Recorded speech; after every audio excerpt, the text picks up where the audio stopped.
Countdown by Julian F. Grow.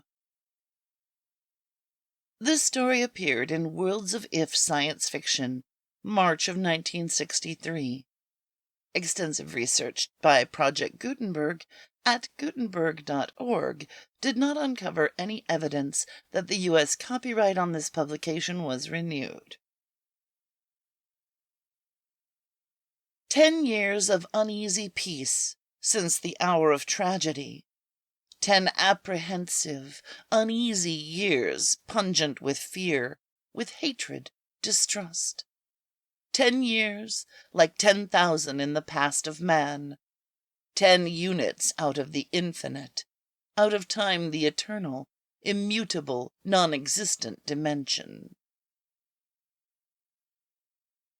9 planets spinning. 9 spawn of the sun, one of them nascent, a hair's breadth from its heritage. But which heritage? It could choose. The fertile warmth of the parent star, or the star's pure fire. 8 periods in the gibberish of the sifters of chaos. 8. Precambrian to Triassic, while flame cooled and became stone and lay latent, lambent, pent, awaiting release. Before, from the fetid Jurassic darknesses, the beasts of warm blood crawled. 7 seas, once the womb of life, then too long its call. The common birthplace, then a strangling wall between. Once, too, briefly, a high road for the courageous, now a new kind of night for marauders, shadowed shapes, armed with pieces of the sun. 6 masses of land, cradles for the genesis of a myriad species, and one of them man. Man the creator, the protector, the destroyer. Builder of shrines, burner of saints. Good father, good soldier, good killer. Man, the creature of choice. 5 nations remaining. Sparse, ruddy fruit of 1,000 wars, nurtured by 1,000,000,000 dead.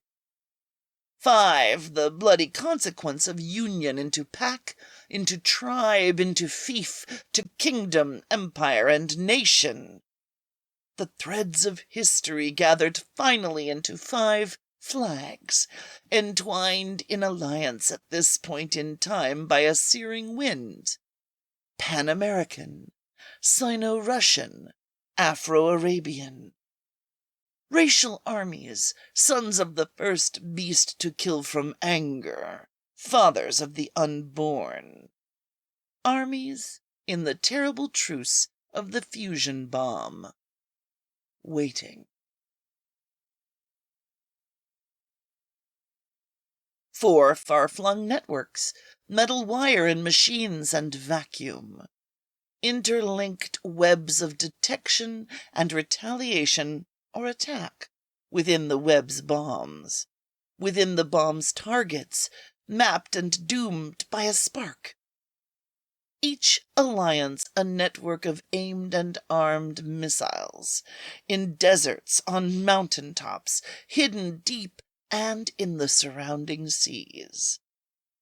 Each alliance a pattern of targets, always an instant from obliteration. Such had come to Britain in its hour of tragedy, when the last savage hope of empire regained dissolved into vapor, and the isles became slag.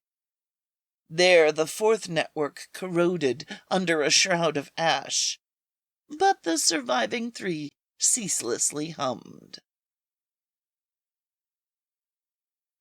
3 men, of one species, but riven somehow at this point in time by pigment, tongue, and details of dress. A man from Brownsville, a man from Vladivostok, a man from Khartoum. buried deep in the hearts of the networks, each already entombed, and so safe from death. Each chosen by his masters to be the nock of the arrow, the final factor. Yet not an arrow, for each network, of course, was aimed at both the others. A moment's trust is fatal once the truce is broken, the masters reasoned, and so the bombs and the men were trained. 2 buttons, a choice under the fingers of each of these men. One, red, to loose deliberately the double-pronged torrent of bombs, if the masters so decreed. The other, white, to cancel the launching command broadcast automatically if massive radiation spewed across the homeland. A vast, vicious death reflex. Each man, then, if the detectors told, had the decision, error or attack. Fail or be unable to press the white instantly, and the counter-attack, if such it was, began. This, then, was the master's last concession to the human factor, their grudging one to humanity. And, like most of the master's concessions to the masses, it was false. Identically, in each network, the white button was a dummy. The real choice was as it always was. Red button kill, or wait yet a while more. The men in the tombs, unknowing, knew this was the choice. One man's brain, whosoever, however carefully masters may mold it, is a fragile thing. 10,000 years have not fitted man to live with himself. Could a single man live with the lives of 2 billion? The choice, distillate of 100 centuries of pain, the weariness of a species with race. Blame them, blame all. One of the men, sitting in a cold tomb, sweated. His finger hovered over the red button, trembled, and fell.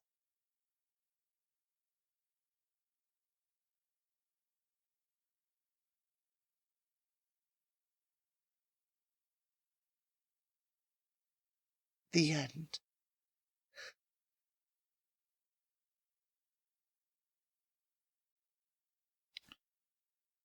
This story reminded me of a piece called Thunder and Roses by Theodore Sturgeon. Another one that makes me cry. About trying to avoid setting off the last bombs and obliterating everything for everyone.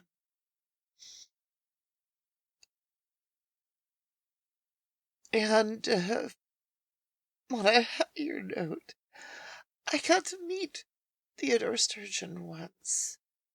I was 14 at a sci-fi convention, my very first sci-fi convention in Bellingham, Washington.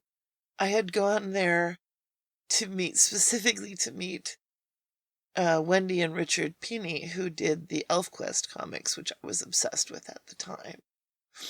And because they were there, that's how I talked my mom into driving.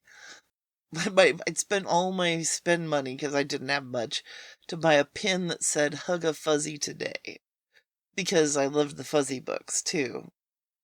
And this guy stepped into the elevator with me, and he looked at my pin and he said, "Oh, are you a fuzzy?